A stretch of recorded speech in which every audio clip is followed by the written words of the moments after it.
The 2023 season is finally upon us for us NASCAR fans, and with the LA Clash kicking it off, I suppose it's time for a little bit of a review. As you see, in NASCAR 2005 Chase for the Cup, I'm going to Dodge Raceway in the Busch Series as Kyle Busch, because I was one of the drivers that actually could have won today's Busch Clash, but apparently it wasn't Kyle Busch. Congrats for Kyle to get a podium, P3. Quick side rant NASCAR, I know you've been watching Formula One, but y'all forgot how to do podiums, or that may be the American way of podiums. I don't know. But let's dive into things. So the first thing I want to talk about really is the beginning of the week. The Toyotas were really good. I mean, obviously because they won the race, but also the Chevys were too. Justin Haley, the RCR cars. Hell, even throwing some of the Hendrick cars, they were pretty good. Well, except Chase. When I mean the Hendrick cars, I mean Bowman and Byron. They were pretty good, but it was pretty much, that was all you were supposed to see. The Fords, other than Almirola and a little bit of Priest, nothing really happened for the Ford camp. They were actually pretty terrible. But I don't blame them. It's only the Clash. This is a race that you're supposed to have fun. And instead of going all out, I can see why they're so. They're preparing for the 500. But then again, Logano won it last year. So, who knows? Logano won the Clash last year and he won a championship. Is this a positive turn for Truex? I don't know. I'm just making up assumptions. But one main point I want to talk about was Ty Gibbs' awful week. He was fast. He was another part of those Toyotas that was really fast, but he just couldn't just keep up with the reliability. The car caught fire twice. Well, the first time it was in the brakes, and the second time it was a real big fire, which got people wondering why. We just talked about this last year with all the cars breaking down on fire. Now it's happening again the first week. Well, that's something for NASCAR to talk about, but apparently, with all the reports coming out saying that it was something of that the team itself did and not NASCAR. So I don't know if that's shaming on another team or that may have actually been true, but we digress. Another point I wanted to talk about was, Logano struggled, Chase struggled, Larson struggled a bit, and Hamlin, I feel sorry for Hamlin. One of the best cars, but then at the same time he struggled. Same with Christopher Bell. I don't know what those guys could have done. You're in a tight pack where some of those cars shouldn't even be on the track like that. You had bike markers like BJ McLeod, JJ Yeley.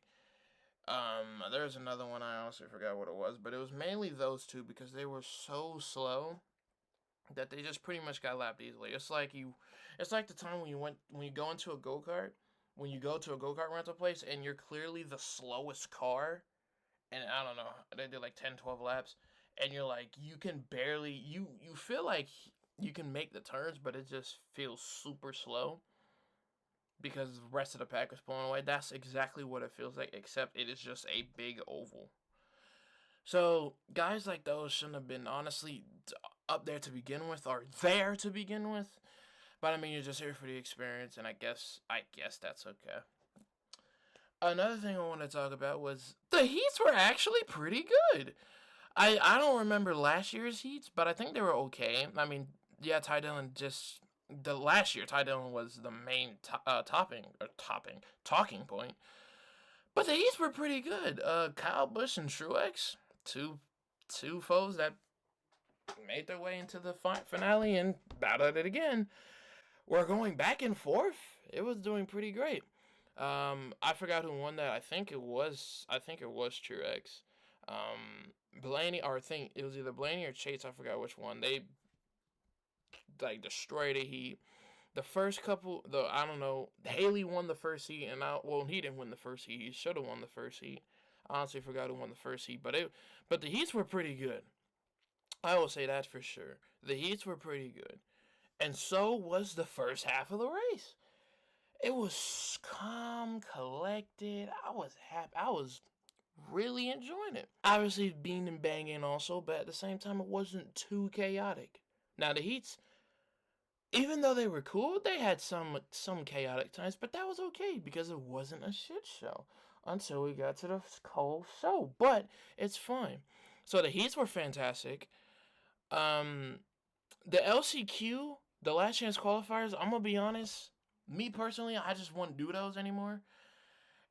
I was cool with their format was qualify 4 heats wherever you start. You're pretty much whatever.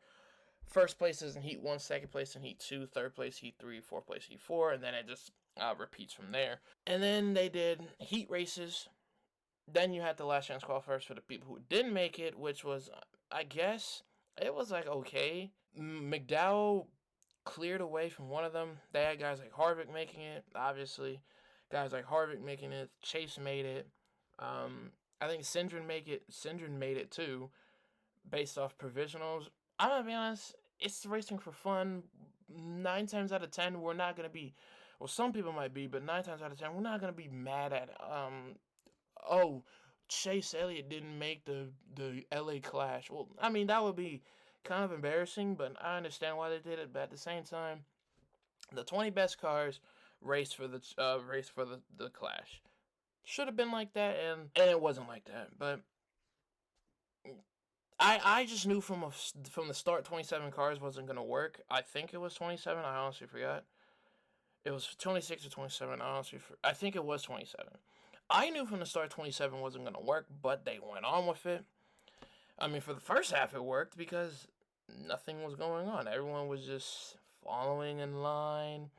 Just there was battles, but no one was taking each other out. And if they were taking each other out, it wouldn't happen. It wasn't happening frequently, which was good. I enjoyed it. Then we get to halftime, and then everything just changed. Well, first off, I want to say most of the people, I'm not sorry for this, but also sorry because I didn't cause anything. That's what I'm going to say. I didn't cause anything, but sorry for some of the guys that, had a chance of winning and didn't win it, or at least getting a podium. Bubba, obviously, was doing great. I think Bubba and Truex and maybe Kyle Busch were the only people to qualify in the top 10 and finish in the, or not Bubba, but were solidly running the top 10. And then Bubba got sent by Austin Dillon, which I'm going to be honest, I kind of expected that because that's what happens when you race hard. But we had 16 cautions. I think it was 16. It may have been 17. I don't remember. But we had 16 cautions at the freaking Clash. I know it's like a quarter of a mile track. But oh well, I just wrecked there. But still, it's just you don't need that. You don't need that at all. Everyone was beating and banging, and you didn't need to, and it just was a mess. Like, it was okay. Like, if it was only 75 laps, hey, good. Because it was pretty good. Now, I would have been screaming because Bubba won it, but it's just like, you could have done a little bit way better if I don't know, not only NASCAR, but also the drivers. It's like, I know we're battling for what could be a podium, or a medal, or in a potential Clash win, but they were racing too hard too early, and they just kept on doing it until the last laps. Which, by the way, Kyle Busch unfortunately got turned, came all the way back to finish third.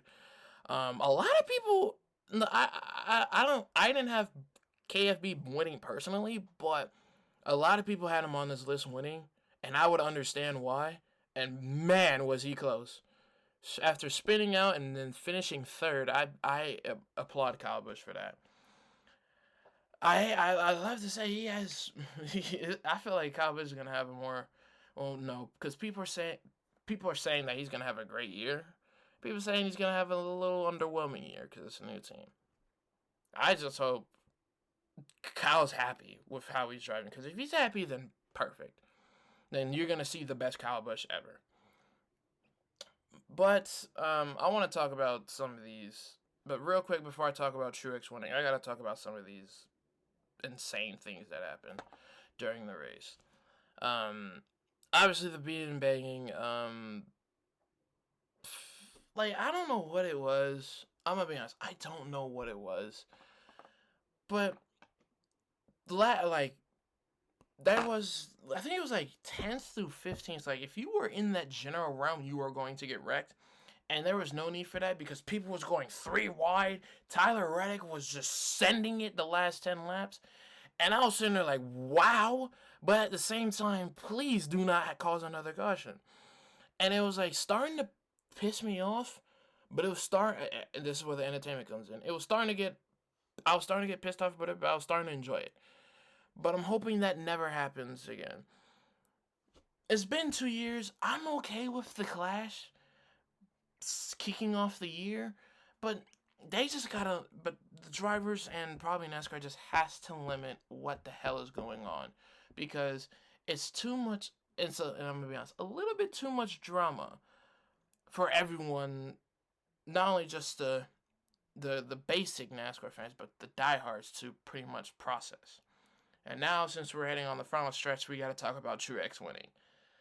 I said earlier, this may be Truex's championship because Logano won it last year and he won a championship. Could this be the same for Truex? I don't know. But Truex was, I believe, the best car on the grid. Even though I was rooting for other people, he was the best car. There was no question about it. He should have won the race, and he did. Granted, it had to be a little bit crazy, but still, it doesn't matter. The best car at the best, not the best race, but the best car won the race, as it always should. And that's pretty much what is all said to be done. So I'm not a ratings guy, but the Clash gets like a solid, and I mean a solid is generous, a solid 6 because it had a great first half and then a terrible second half. But it's fine. I'm okay with it. Um, as long as this doesn't happen again, and hopefully at other short tracks, I'm gonna be okay with this. Doing the Clash, but I'm just praying it doesn't happen again. So, unfortunately, just like Kyle Busch in real life, we're not gonna win this race. But that's gonna do it for me. And this is pretty much gonna be some of the reviews of the of races I'm gonna be doing. I'm not sure if I'm gonna be doing everyone, but I'll see you guys hopefully in the next one.